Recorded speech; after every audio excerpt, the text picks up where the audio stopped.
청취자 여러분 안녕하십니까. YTN 라디오 황보선의 출발새 아침 황보선 앵커를 대신해 오늘까지 진행을 맡은 김우성 PD입니다. 오늘 아침 추위가 매섭습니다. 겨울을 영원히 점령한 듯한 추위와 코로나19로 많은 분들 힘드시죠. 이 추위도 또 코로나19도 결국 물러가고 봄이 올 거라는 것 믿지 않는 분은 없을 겁니다. 권력기관과 정치권에도 꽁꽁 얼어붙은 싸움 눈 녹듯 녹고 봄이 올까요? 윤석열 검찰총장에 대한 징계위가 잠시 전인 새벽 4시 최종 징계 결론을 내렸습니다. 정직 2개월입니다. 이 의미 첫 번째 순서로 구자룡 변호사 연결해서 자세히 알아보겠습니다. 이분에게 지금 이 시대는 봄일까요? 아니면 여전히 겨울일까요? 잠시 후 스튜디오에 더불어민주당 K뉴딜위원회 총괄본부장 맡고 계시죠? 이광재 의원 모셔서 노무현이 옳았다 책 이야기와 더불어 K뉴딜 위기 극복 전국 현안까지 이야기 나눠봅니다. 코로나19와 팽팽한 정치적 갈등을 넘어선 봄, 과연 올 것인지 15분 뒤에 꼭 확인하시기 바랍니다. 이 추위에 매서운 바람이 부는 바깥에서 잠을 자야 하는 분도 있습니다. 바로 정의당 강은미 원내대표인데요. 고 김용균 씨의 죽음 이후로도 집으로 돌아가지 못하는 죽음들 계속 이어지고 있습니다. 그들에겐 어쩌면 삶 자체가 봄 없는 겨울 같다는 생각이 듭니다. 잠시 후 8시에 전화 연결해서 관련 이야기 알아봅니다. 오늘은 이종걸 민화협 상임의장, 신성범 전 의원과 함께하는 여의도 실업자들 코너가 마련되어 있습니다. 사상 초유의 검찰총장 징계와 꽁꽁 얼어붙은 전국 상황 찬찬히 풀어가 보겠습니다. 봄이 와야만 봄이라고 믿는 분들은 없습니다. 그래서 희망이란 게 가능한 거겠죠. 2020년 12월 16일 아침 여러분들의 희망을 응원하면서 출발새 아침 희망차게 출발합니다. 네, 바로 이야기 들어가 보겠습니다. 윤석열 검찰총장 징계를 결정하는 법무부 검사징계위원회가 오늘 새벽 4시 윤 총장에 대해서 정직 2개월을 의결했습니다. 현직 검찰총장이 징계를 받은 것은 헌정사상 처음인데요. 구자룡 변호사 연결해서 법률적 쟁점을 비롯해서 내용들 자세히 알아봅니다. 변호사님 안녕하십니까? 예, 안녕하세요. 구자룡 변호사입니다. 네, 정직 2개월이라는 심의 결론 일단 어떻게 보십니까? 예, 당초 추미애 장관이 언론 긴급 브리핑하면서 징계 절차 시작될 때 분위기상으로는 해임에 대한 관측이 유력했었잖아요. 네. 근데 법관회의에서 안건이 부결되고 이렇게 오면서의 분위기는 정직 쪽에 이제 결론이 날 것이다라는 의견이 급부상을 했었는데. 네. 그런 의견에서도 한 3, 4개월 정도에 비해서는 2개월은 조금 더 낮은 면이 있어가지고. 네. 이게 지금 징계 절차 온 거에 비해서는 좀 예상보다는 낮지만 이것도 물론 이제 인정될지 말지는 이제 법원에 가야 될 문제이긴 합니다. 네. 그래서 이제 지금 정한중 위원장도 브리핑을 하면서 국민 기대에 못 미쳤을 수 있다 이런 이제 언급을 할 정도였거든요. 네. 이게 징계를 인정이 되는지에 대해서 반대했던 윤 총장 쪽에서는 당연히 그렇지만 국민들이 이 정도 나올 것이다라고 한 거에 비해서는 조금 더 낮은 편이긴 합니다. 예. 사실 그래서 이 징계 수위조차도 굉장히 많은 의미를 갖고 있다. 앞서 저희와도 얘기를 하셨습니다만 네. 징계위원들이 해임 같은 것들은 좀 부담스럽고 또 실제적으로 법리적으로도 해임보다는 정직 2개월 정도가 무효화될 가능성도 없다. 이런 세평들도 나오는데 정직 2개월의 의미를 좀 어떻게 해석하십니까? 예, 정직 2개월이 지난번에 제가 PD님하고 얘기하실 때도 마찬가지였는데 집행정지나 본안에 갔을 때 재량권 행사로서 인정될 여지가 커지니까 네. 이 법무부나 이럴 때 이제 정치적으로뿐만 아니라 법률적인 부담을 좀 덜 수 있는 카드 아니냐 이런 식으로 이제 급부상한 카드였는데 네. 이게 또 실질적으로는 윤 총장이 지금 임기가 7개월밖에 안 남았기 때문에 네. 정직 2개월도 사실 타격이 굉장히 큰 편입니다. 네. 그리고 이 2개월이 지금 집행이 이제 곧 될 것으로 보이는데 네. 1, 2월에는 검찰에서도 정기 인사이동이 있거든요. 네네. 그래서 원전 수사에 대해서도 이거는 이제 물론 정치적인 해석에서 나온 의견입니다만은 네. 2월달 인사이동 직전까지밖에 지금 현 수사팀에는 기회가 없다. 네. 이런 얘기가 굉장히 많았기 때문에 지금 만약에 윤석열 총장이 직무가 집행이 이제 되고 네. 이제 정직이 이제 집행되면은 2월까지 원전 수사나 이런 여러 가지 수사에 대해서 진행이 어떻게 될지 이게 모든 게 맞물렸기 때문에 네. 2개월이 생각보다 낮다라고 하는 거는 수사에 있어서는 의미가 굉장히 다르고 이거는 네. 검찰 전체의 수사 방향에 대해서 큰 영향을 미칠 수 있는 정도의 징계인 것은 분명히 맞습니다. 네, 정직 2개월의 의미 그 문구 그대로보다는 굉장히 다양한 의미가 있다 이렇게 말씀해 주셨는데 네. 심의도 굉장히 길었습니다. 중간에 박은희의 휴대폰 모아라 이런 얘기들까지 보도가 되면서 아주 첨예했던 게 알려졌는데 이렇게까지 오래 걸린 이유 역시 여러 가지 논란이 있겠지만은 뒤에서 또 더 자세하게 다루겠지만은 관련 혐의들이 과연 다 타당한가 이런 논란이 컸겠죠? 맞습니다. 저도 지금 그 사립대학교의 교원징계위원회 징계위원으로 지금 위촉이 돼 있거든요. 네. 징계 절차를 좀 많이 참석을 했을 때 사유가 인정되는지 그리고 사유가 인정됐을 때 양정이 어떤지에 대해서 토론을 굉장히 많이 합니다. 네. 근데 사실 이 정도 진행되고 새벽에 4시가 넘었을 정도면은 사실 한 번 더 속행할 법도 했거든요. 네네. 근데 이게 이렇게 새벽을 넘어가가지고 굉장히 늦은 시간에 날 정도였으면은 이게 네. 지금 한 2회 정도를 당겨서 한 느낌이기도 한데 네. 그 과정에서 의견이 쉽게 안 모아졌구나. 네. 징계 사유의 인정에서부터 이게 하나하나 다 짚어가면서 네. 이게 쉽게 결론 난 부분이 하나도 없을 정도 아니었을까. 굉장히 격론이 벌어졌겠구나. 네. 이런 이제 뭐 생각이 들었습니다. 네, 이 어려운 시기에 계속 이런 문제로 국민들께 심려를 끼칠 수 없다 이런 얘기들도 보도가 됐습니다. 그런데 굉장히 치열했다 이런 말씀이신데 구체적으로 좀 들어가 보시죠. 6개 혐의 가운데 4개는 인정했습니다. 이거 좀 자세하게 정리해 주시죠. 네, 6개 이제 혐의가 있었는데요. 그거는 첫 번째로는 이제 인정된 게 네. 윤 총장 징계 사유 중에서 그 판사 사찰 관련된 문건 네. 작성 배포 요게 이제 징계 사유로 인정이 됐고 네. 또 검언 유착 의혹에 대한 감찰 방해, 네. 수사 방해 그리고 정치적 중립성 이제 의무 위반 네. 요게 이제 징계 사유로 인정이 돼가지고 정직 2개월에 대해서 이제 작용을 한 것이고요. 네네.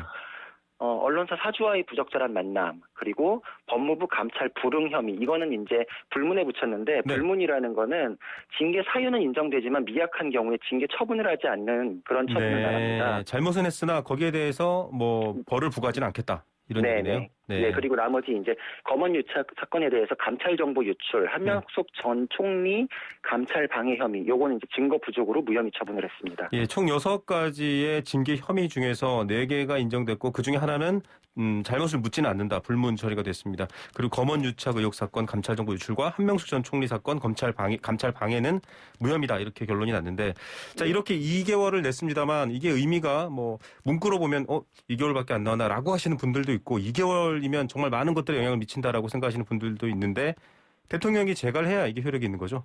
예, 맞습니다. 검사징계법상으로는 정직 이상부터가 이제 중징계로 들어가고 네. 총장에 대해서는 이 법무부 장관이 제청을 하면은 네. 대통령이 재가를 하는 구조로 되어 있습니다. 네. 청와대에서는 이미 이제 징계가 어떤 식으로 결론이 나든지 간에 이거를 뭐 변경하거나 뭐 거부하거나 이러지 않고 그대로 수용하겠다는 의견을 이미 밝힌 바가 있어가지고 네.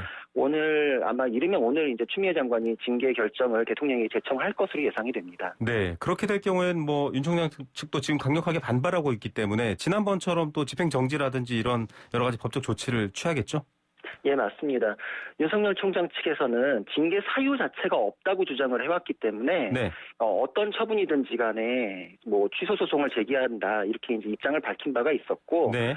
실제로 공무원들에 대해서는 견책에 대해서도 법적으로 다 다툽니다. 그러니까 네. 전혀 이건 이상한 상황도 아니고 네. 윤석열 총장이 주장해온 취지를 봤을 때 위원회 구성의 위법부터 사유가 없음에 대해서 이게 지금 양정만 다투는 사건이 절대 아니거든요. 네.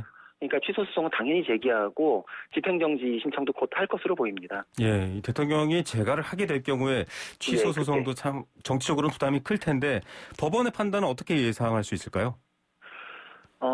참 어렵습니다. 이게 네. 지금 저번에도 말씀드렸다시피 징계 수위가 낮아지면은 네. 재량권 행사로 인정될 여지는 굉장히 높아지거든요. 네. 지금 법원에서도 그것 때문에 고심이 많을 것입니다. 집행정지는 사실 인용률이 높기는 합니다. 네.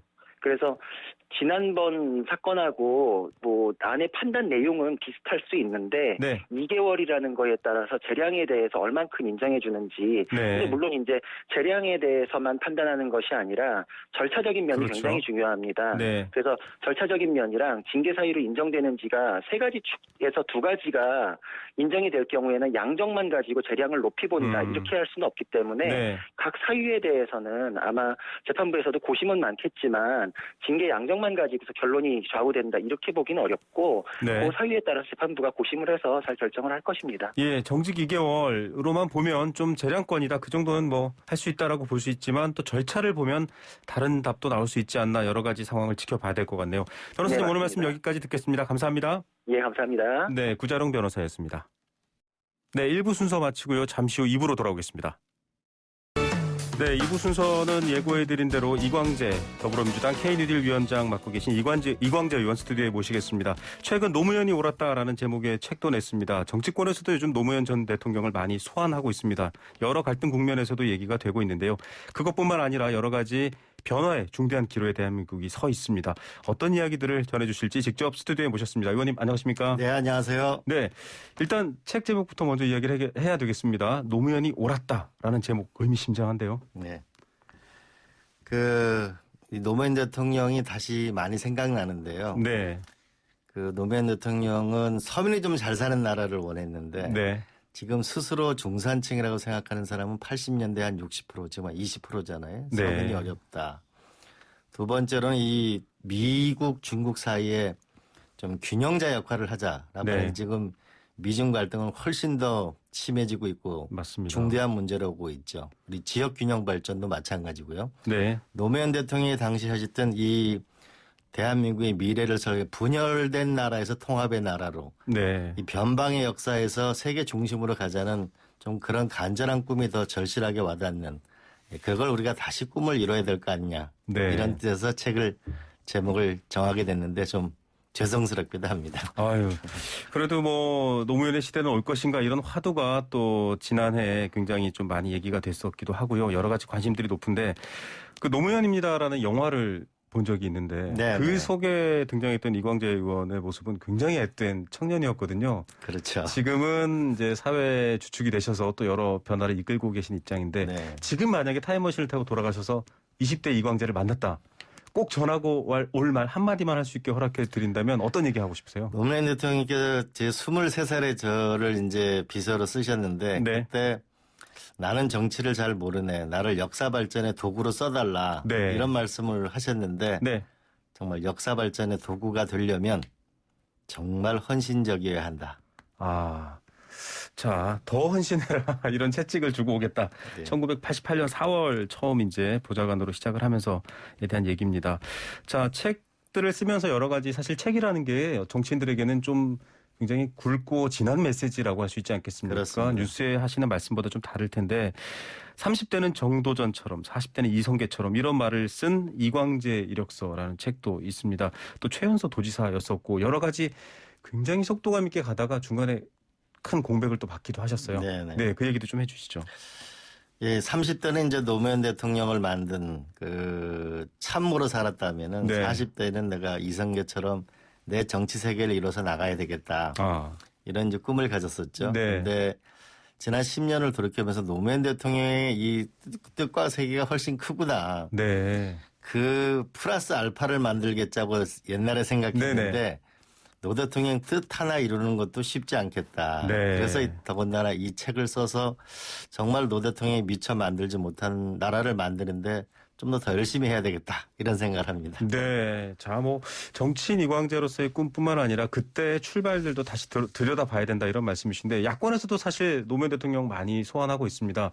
우리를 굉장히 파트너로 인정하려고 하고 대연정 시도도 있었고 여러 가지 다양한 통합의 시도가 있는데 지금 없다라는 사실 비판의 근거로서 사용을 네. 하고 있는데 어떻습니까? 뭐 노무현 전 대통령이 야당은 적이 아니다 이런 말을 자주 하셨다고도 예. 하고 지금 시대에 딱 그분이 필요한 메시지가 있을 것 같아요. 예.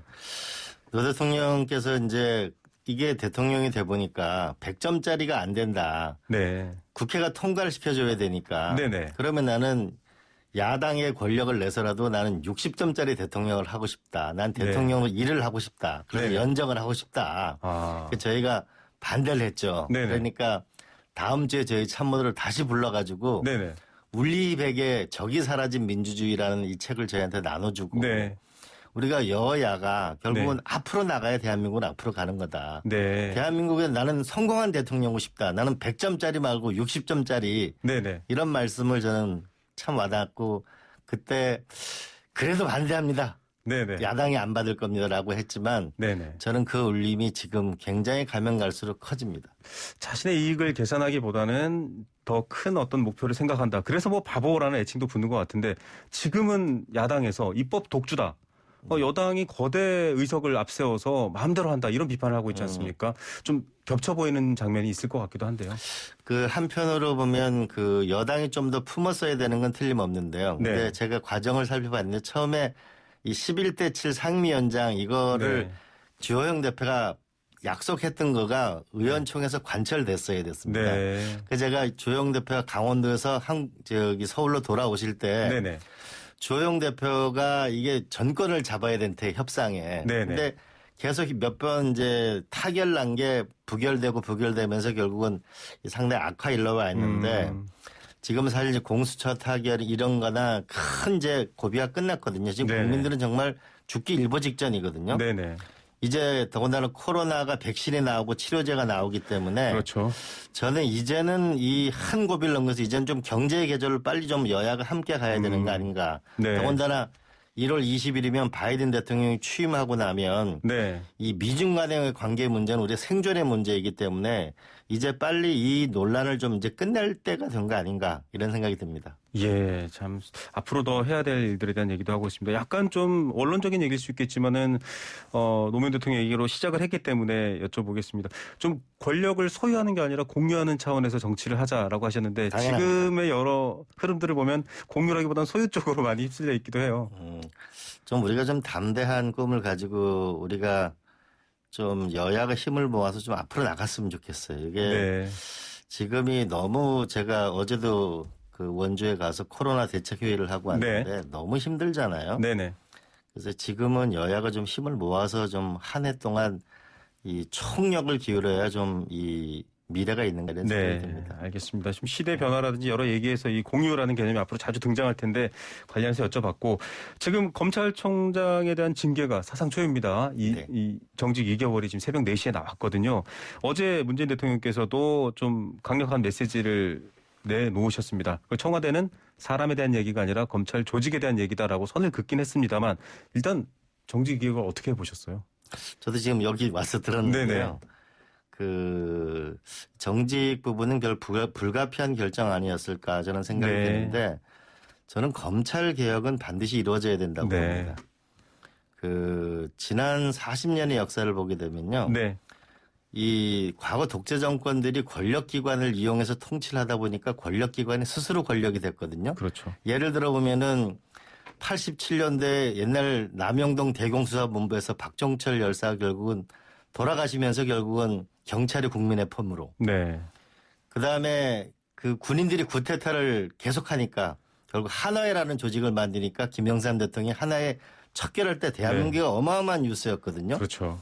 국세청은 결국은 국세청 직원 현직들을 이용해 가지고 결국은 이 대선 자금을 걷다가 결국은 국세청도 개혁이 됐고 국정원은 대선 자금에 쓰다 남은 돈을 결국은 국정원에 숨겨뒀다가 총선에 쓰고 국정원 댓글 사건을 하다가 결국은 마침내 국민의 품에 돌아왔는데 이 검찰 개혁은 공수처는 지난 24년 동안 여야가 줄기차게 주장했던 거거든요. 왜냐하면은 절대 권력은 누구나 워치독이 하나 있어야 된다. 근데 이번에 공수처가 통과된 거는 저는 정말 잘된 일이라고 보고요. 이제 그 검찰의 국가 권력기관이 국민의 통제하에 오는 새로운 역사를 썼다. 저는 이렇게 생각합니다. 검찰 개혁이라는 큰 맥락에서 타당한 일이고 공수처의 출범과 역할로도 이어질 수 있다. 견제로서의 감시견, 워치독이 필요하다 이런 얘기까지 해주셨습니다. 관련 얘기들 또 중간중간 얘기하다 보면 나올 것 같은데 이광재 의원에 대한 관심도 높아지고 있다. 등판론 이런 말도 나오고 있습니다. 사실은 뭐 어느 언론들은 책 소개하면서 대권 이렇게 아예 그냥 제목을 붙였거든요. 본인 입장은 어떠신지요? 저는 대권이라는 말 자체가 별로 그 좋은 용어가 아니라고 생각하고요. 그걸 봉사하는 자리인데 저는 이낙연 대표나 이재명 지사나 또 정세균 총리나 좋은 분들이 많고요. 저는 부족한 점이 많은 사람입니다. 너무 겸손하게 답을 하셔서 더 이상 여쭤보기가 애매한데 강원지사에도 최연소로 당선되셨지만 또 지사직을 상실했습니다. 많은 당시에 여러 가지 뉴스도 있었고 또 물론 그 뒤로도 굉장히 다양한 또 능력을 키우시는 과정들이 있었습니다만 그래서 사실은 지금 지방선거를 앞두고 서울시장 선거에도 우상호 의원을 저희가 인터뷰했습니다만 등판론이라는 얘기가 또 등장했습니다. 얘기가 나오는 것 같아요. 어떻게 생각하십니까? 저는 서울시장이 이미 좋은 분들이 많이 좀 이미 계시고요. 준비하고 계시고 저는 그 서울시장이 대선에 자꾸 징검다리가 되는 거 저는 그게 서울시장 시민들을 네. 저는 불행하게 만들 수 있다고 생각합니다. 네. 그리고 지금 준비하고 있는 분들이 멋진 서울을 만들어줬으면 좋겠습니다. 네, 지금 준비하시는 분들이 멋진 서울을. 사실 책 얘기를 하면서 여러 가지 연결이 됩니다만 책에도 새로운 시대에 주어진 새로운 문제를 해결하기 위해서는 새로운 보수, 새로운 진보가 필요하다라는 얘기를 했습니다. 어떤 대상만 놓고서 개혁하고 새로워야 된다라는 말이 아니라 본인에게도 그 이야기를 혹은 본인의 정치 집단에도 얘기를 하셨어요. 어떤 의미인가요? 그러니까 세상을 바꾸려면 먼저 자기 자신부터 바꾸라는 말이 있잖아요. 네네. 지금 이 세상은 이 산업화 민주화 이후에 대한민국 과연 어디로 갈 거라는 큰 컨센서스를 만드는 게 하나이죠. 네. 그런데 지금의 정치권의 주류는 산업화 민주화에 있었던 주된 분들이죠. 네. 그렇잖아요. 그러면 우리가 새로운 디지털이나 그린 새로운 세상을 만들려면 결국 우리 스스로의 뼈를 깎는 혁신이 필요한데 네. 단적인 예를 하나를 들어보라면 저출산 고령화가 계속되고 디지털화가 계속되고 지금처럼 고비용 사회가 온다면 보수는 오히려 안전망을 생각해야 되고 진보는 성장을 생각하는 이래야만 미래가 열린다. 결국은 자기를 부정하면서 해야만 미래를 열 수 있는 씨앗이 저는 생긴다고 봅니다. 언뜻 보면 정반대 방향 같습니다. 부의 재분배보다 중요한 건 경제 성장을 통한 부의 절대적 규모를 키우는 것이다. 이런 얘기가 책 속에 등장하는데 파이론이 사실은 이 참여정부 때도 굉장히 많이 비판을 받지 않았습니까? 네, 이렇게 봅니다. 결국은 진보가 할 수 있는 것은 한미 FTA나 노동개혁 같은 걸 오히려 할 수 있는 것이고요. 그렇잖아요. 오히려 보수가 남북 문제에 적극적이거나 그다음에 사회 안전망에 보수에 적극적일 때 대한민국인 훨씬 더 갈등 없이 앞으로 나가는 거라고 봅니다. 분명한 거는 저출산 고령화와 수명 100세 시대가 되면은 이제 세금 낼 사람이 적고 세금 쓸 사람은 많아지잖아요. 앞으로 난 한 10년 동안 우리가 상당히 힘을 모아서 앞으로 성장과 개혁 그리고 결국은 이 안전망이라는 양자를 함께 가야만 미래에 간다. 왜냐하면은 미국에서는 벤처기업에 실패하면 경력이 되지만 대한민국은 신용불량자가 되거든요. 그러면 우리가 안전망이 있어야 과감한 벤처로 미래로 갈 거 아닙니까? 젊은이들 보고 왜 벤처를 안 하냐 공무원 시험 보냐 이렇게만 해서 될 일이 아니잖아요. 안전망을 마련해주고 과감하게 미래에 도전할 수 있는 그래야만 우리는 성장과 분배가 함께 가는 거라고 저는 생각합니다. 중국에서도 중국 관련해서도 전문가시지 않습니까? 사실 중국의 대학생 스타트업은 굉장히 많은 실패 횟수가 있는데 한국은 한 번 실패하면 끝이지 않습니까? 근데 방금도 지적해 주셨지만 제도화되지는 않고 있어요. 저는 그 중국의 칭화대학교에 2년 있었거든요. 근데 중국 칭화대학교가 칭화 지주회사라고 해서 벤처기업 칭화대학 출신들이 만든 벤처회사가 2,300개쯤 됩니다. 그걸 서로 온라인으로 연결해서 서로 도와주고 경쟁하고 이 과정을 보면서 우리나라 대학도 완전히 혁신의 근거지로 바뀌어야 된다. 미래 창업의 기지로. 그런 생각을 저는 많이 하게 됐습니다. 자, 지금 사실 민주당 K뉴딜위원회 총괄본부장을 맡고 계십니다. 이 대한민국의 새로운 100년 설계 한국형 뉴딜 정책 문재인 대통령이 발표하셨는데 이게 사실상 의원님의 머리에서 나왔다 이런 말이 있는데 사실입니까? 전혀 사실입니다. 사실 아니고요. 제가 아이디어를 낸 거는 이 케네디 대통령이 달나라 프로젝트를 하게 되면서 거기서 만든 GPS나 컴퓨터나 이런 것이 완전히 새로운 미국을 만들었는데요. 지금 이 뉴딜을 하려면 과감한 미래를 위한 투자가 필요하거든요. 그럼 돈이 있어야 되는데 결국 국민 세금으로 하는 거는 마중물이고 현재 대한민국의 금융 자산이 1경 8천조가 있거든요. 그럼 이 주머니에 있는 돈이 투자로 가야 되는데 그러려면 과감한 뉴딜 펀드를 만들어서 인센티브를 주자. 과거 시절엔 재형저축일 때 이자율이 20%가 넘었거든요. 지금은 금리가 하나도 없잖아요. 그럼 투자할 곳이 없잖아요. 직업 소득은 불안정해지고 이때 국가는 미래로 가는 뉴딜에 과감한 투자를 유도하고 거기에 투자한 국민들에게는 확실한 우리가 혜택을 주는 뉴딜 펀드를 만들어서 미래로 함께 가자. 이게 제 아이디어였습니다. 참 사실 이 뉴딜이라는 용어 자체가 루스벨트 대통령이 시장에만 맡겨뒀던 걸 정부가 개입해서 여러 가지 새로운 환경을 조성하는 차원이긴 한데 아직 피부로 와닿지 않거나 잘 모르겠다라는 국민들도 있습니다. 좀 이 뉴딜에 대한 이해라든지 홍보도 더 돼야 될 것 같은데요. 그렇습니다. 단적으로 이제 한 예를 보면은 우리가 그 부잣집이나 가난한 아이들 모두 다 동일한 교육의 기회를 가져야 되잖아요. 그러면 교육 디지털 뉴딜을 보게 되면 제가 디지털 집현전 하나가 있는데요. 네네. 대한민국에 있는 모든 그 도서관이나 중앙도서관에 있는 모든 자료를 디지털라이징 해가지고 네. 학교 도서관하고 아파트까지 보내서 네. 누구나 더 공부할 수 있도록 하자. 네. 이런 프로젝트 현재 추진 중이거든요. 아, 네. 그러니까 결국은 우리가 디지털과 그린으로 모든 영역에서 우리가 이걸 새로운 시대가 오고 있는데 네. 이걸 앞당겨서 하자. 쉽게 얘기하면은 김영삼 대통령 시절에 정보통신부는 있었습니다. 네. 그러나 김대중 대통령 시절에 대대적인 통신망 투자를 했기 때문에 네. 오늘날 다음이나 네이버나 엑소프트가 생기잖아요. 네. 그리고 노무현 대통령이 3G를 투자하거든요. 네. 진대재 정보통신부 장관을 만들어서 네. 그러면서 결국은 우리가 251조라는 ICT 분야의 강국이 되거든요. 네. 지금 하고 있는 뉴딜은 디지털과 그린 분야에서 과거에 투자했던 걸 양과 질에서 대대적인 투자를 해서 네. 미래를 앞당기는 것이다. 네. 이렇게 보면은 좋겠습니다. 네, 이미 와 있는 미래지만 더욱 앞당겨서 주도권을 잡을 수 있도록 또 해야 된다 이런 의미도 될 것 같습니다. 자, 좀 뭐 뉴딜은 이제 시작이지만 좀 앞으로 또 어떻게 변해가고 또 얼마나 또 국가 중요 정책으로서 또 자리매김하는지 또 저희가 시간을 내서 따로 여쭤보기로 하고요. 현안에 대해서 좀 얘기를 해보겠습니다. 네.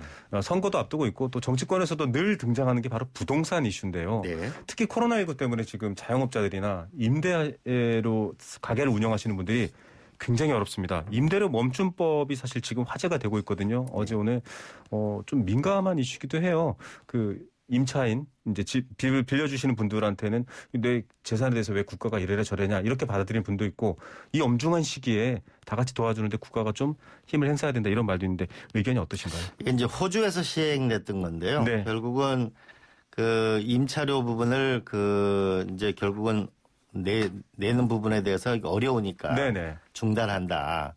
그리고 이거는 천재지변에 해당되는 것이다. 네.